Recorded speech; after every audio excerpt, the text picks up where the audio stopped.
తెలుగు రాష్ట్రాలలో గణనాథుడి లడ్డు అంటేనే గుర్తొచ్చేది బాలాపూర్. ఈ లడ్డు విశేషమైన ఆదరణ కూడగట్టుకుంది. ప్రతి ఏడాది కమిటీ సభ్యులు కొత్త కొత్త సెట్టింగ్స్ ఏర్పాటు చేసి రికార్డులు బద్దలు కొడుతున్నారు. గత సంవత్సరం అరుణాచలం ఏర్పాటు చేసి అక్కడికి వెళ్లి దేవాలయం చూడలేని భక్తుల కోరికలు తీర్చేలా రూపొందించారు.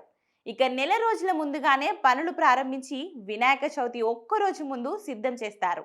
అలా రూపొందించే సెట్టింగ్స్ ఏర్పాట్లను తెలుగు రాష్ట్రాల నుండి పెద్ద ఎత్తున జనం వచ్చి తిలకిస్తారు. బాలాపూర్ లడ్డు వేలం పాట అయ్యాక భాగ్యనగరంలో గల్లీ గల్లీలో కొలువుదీరిన గణనాథులు ట్యాంక్ బండ్ నిమజ్జనానికి బయలుదేరతారు. హైట్ లో ఖైరతాబాద్ గణనాథుడైతే లడ్డులో బాలాపూర్ గణేష్ కి ఎవరూ పోటీ పడలేరు. ఇక 2025వ సంవత్సరానికి బాలాపూర్ వినాయకుని మండపం సంబంధించి యాదాద్రి భువనగిరి జిల్లాలోని స్వర్ణగిరి దేవాలయ నమూనా ఏర్పాటు చేస్తున్నామని బాలాపూర్ గణేష్ ఉత్సవ సమితి అధ్యక్షులు కల్లెం నిరంజన్ రెడ్డి పేర్కొన్నారు. షామీర్పేట్ కళాకారుల బృందం ఈ పనులు మొదలుపెట్టింది.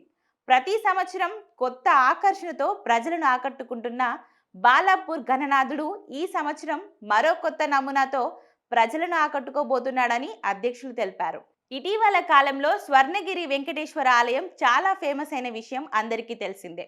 అందుకే ఈ సెట్టింగ్స్ బాలాపూర్ మండపం వద్ద నిర్ణయం తీసుకున్నట్లు కమిటీ తెలిపింది.